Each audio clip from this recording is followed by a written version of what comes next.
अगर आपने post office की किसी स्मॉल सेविंग स्कीम में पैसा लगाया है तो इस वीडियो को जरा ध्यान से देखिएगा, क्योंकि हो सकता है कि आपका small saving scheme account freeze हो जाए और आप उसमें से पैसा निकाल ही ना पाएं। पोस्ट ऑफिस की तरफ से स्मॉल सेविंग स्कीम्स को लेकर नियमों में कुछ बदलाव किया गया है और ये नया आदेश 15 जुलाई को जारी किया गया है। तो अगर आपका भी पोस्ट ऑफिस में PPF, national saving certificate, senior citizen saving scheme या फिर रेकरिंग डिपॉजिट जैसा कोई अकाउंट है तो अलर्ट हो जाइए और मनी लाइन की इस वीडियो को लास्ट तक जरूर देखिएगा ताकि कोई ज़रूरी इन्फॉर्मेशन आपसे मिस ना हो जाए। तो सबसे पहले आपको बताएंगे कि आपका अकाउंट क्यों फ्रीज हो सकता है, लेकिन उससे पहले आपको ये बताते हैं कि आखिर किन खातों पर ये तलवार लटक रही है।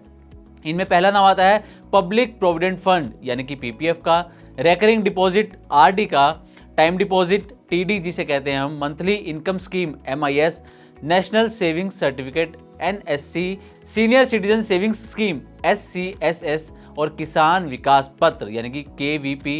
ये कुछ अकाउंट्स हैं जिन पर फ्रीज होने की तलवार लटक रही है। अब मेन पॉइंट कहानी का कि क्या है पोस्ट ऑफिस का नया नियम, तो ये आपको बताते हैं। दरअसल 15 जुलाई 2025 यानी कि कुछ दिन पहले ही पोस्ट ऑफिस ने एक नया आदेश जारी किया है।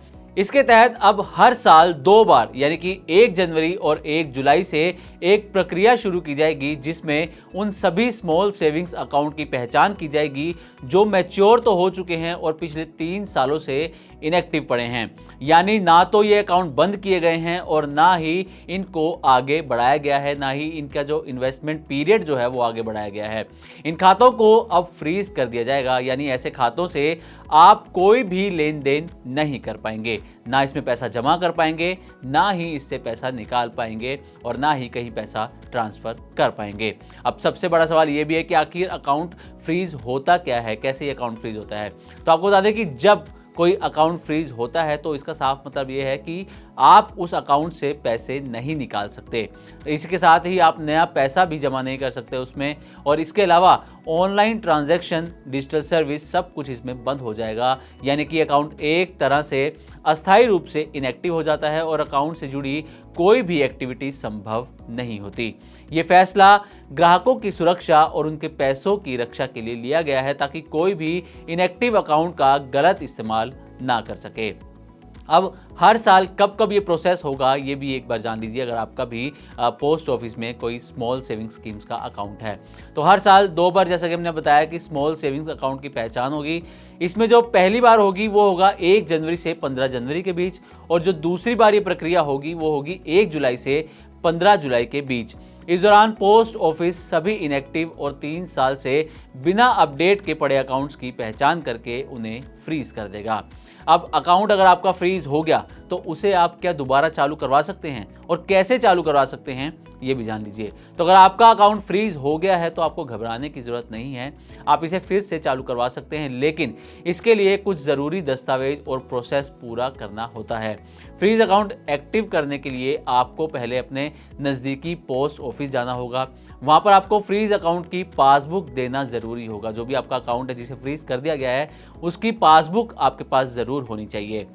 इसी के साथ केवाईसी के लिए आपके पास आधार कार्ड और एड्रेस प्रूफ होना जरूरी है। साथ ही पैन कार्ड और मोबाइल नंबर भी आपको केवाईसी के लिए पोस्ट ऑफिस में देना होगा। इसी के साथ आपको अकाउंट क्लोजर फॉर्म, जिसे SB7A भी कहा जाता है, उसको भी आपको भरकर पोस्ट ऑफिस में जमा करना होगा और आपको बैंक अकाउंट की एक डिटेल देनी होगी जिसमें मैच्योरिटी का पैसा ट्रांसफर किया जाएगा। इसके अलावा कैंसिल चेक या फिर बैंक पासबुक की कॉपी भी आपको वहां पर सबमिट करनी होगी। इसके बाद पोस्ट ऑफिस कर्मचारी जो होंगे वो आपके डॉक्यूमेंट और सिग्नेचर की जांच करेंगे। अगर सब कुछ सही पाया गया तो आपका अकाउंट अनफ्रीज कर दिया जाएगा और मैच्योरिटी की रकम आपके बैंक अकाउंट में ट्रांसफर कर दी जाएगी। अब एक सवाल ये भी उठता है कि आखिर ये कदम पोस्ट ऑफिस की तरफ से क्यों उठाया गया है। तो आपको बता दें कि इनएक्टिव अकाउंट में जमा पैसों का गलत इस्तेमाल ना हो, इसलिए कदम उठाया गया है। साथ ही कई बार ग्राहक भूल जाते हैं कि उनकी स्कीम मैच्योर हो गई है। कई बार मैच्योरिटी के बाद अकाउंट को वो ना तो आगे बढ़ाते हैं, यानी कि इन्वेस्टमेंट पीरियड को आगे नहीं बढ़ाते, और ना ही वो अपने अकाउंट को क्लोज करते हैं। इससे ग्राहकों का पैसा फंसा रह जाता है और ऐसे में जब ज़रूरत पड़ती है तो टेक्निकल और जो कानूनी प्रोसेस होता है उसमें काफ़ी समय लग जाता है, जिसके चलते पोस्ट ऑफिस की तरफ से ये फैसला, ये कदम उठाया गया है। अब आपके लिए ज़रूरी सुझाव और अलर्ट क्या हैं ये भी एक जान लीजिए। दरअसल अगर पोस्ट ऑफिस स्कीम में आपने निवेश कर रखा है तो मैच्योरिटी डेट का आप रिमाइंडर ज़रूर लगाएं, ताकि आपको पता रहे कि आपकी स्कीम कब मैच्योर होगी और आपको उसका पैसा निकालना है। साथ ही अपने परिवार को भी इस स्कीम की जानकारी दें, ताकि अगर आप इसको मिस कर दें, रिमाइंडर को मिस कर दें, तो आपके परिवार को पता हो कि आपकी स्कीम जो है वो कब मैच्योर होनी है। KYC अपडेटेड रखें ताकि किसी भी तरह की जांच में देरी ना हो, और साथ ही समय समय पर अपना अकाउंट स्टेटस भी चेक करते रहें। तो अगर आपने पोस्ट ऑफिस में कोई निवेश किया है तो अभी अपने अकाउंट का स्टेटस चेक कीजिए। अगर इन्वेस्टमेंट मैच्योर हो गई है तो तुरंत उसे आगे बढ़ाएं या फिर अकाउंट को बंद कर दें, ताकि आगे आपको किसी तरह की परेशानी का सामना ना करना पड़े।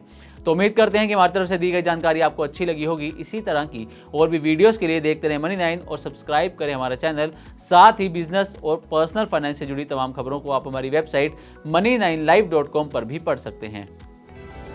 इस सिप से तो नींद टूटती है, लेकिन केवल जागना नहीं, आगे भी तो बढ़ना है। उसके लिए चाहिए एक और सिप। हर महीने छोटी छोटी रकम के इंस्टॉलमेंट यानी सिस्टमैटिक इन्वेस्टमेंट प्लान से शुरू कीजिए निवेश। लेकिन पैसे बढ़ाने वाली कौन सी सिप आपके लिए रहेगी अच्छी? म्यूचुअल फंड सिप से जुड़े हर सवाल का जवाब मेरी सिप मेरा सवाल। सोमवार से शुक्रवार 4 बजे मिलेंगे हम सिर्फ मनी9 पर।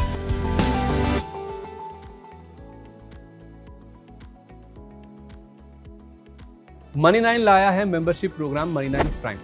अब आपके दिमाग में कई सारे सवाल होंगे, मसलन आखिर क्या है ये मनी9 प्राइम, आपके लिए यानी दर्शकों के लिए इसके क्या फायदे हैं, और एक बड़ा सवाल ये कि मनी9 प्राइम से आखिर जुड़ना कैसे है। तो इसकी पूरी जानकारी हम आपको देने जा रहे हैं। मनी9 प्राइम में 3 प्लान होंगे, इकोनॉमी, स्टैंडर्ड और VIP। तो फटाफट ज्वाइन कीजिए YouTube पर मनी9 प्राइम। ज्वाइन करने के लिए मनी9 के YouTube पेज पर जाइए, होम पेज पर मिलेगा ज्वाइन बटन, इसे क्लिक करें, अपनी पसंद का प्लान चुनें और बस हो गया, अब आप रहेंगे सबसे आगे।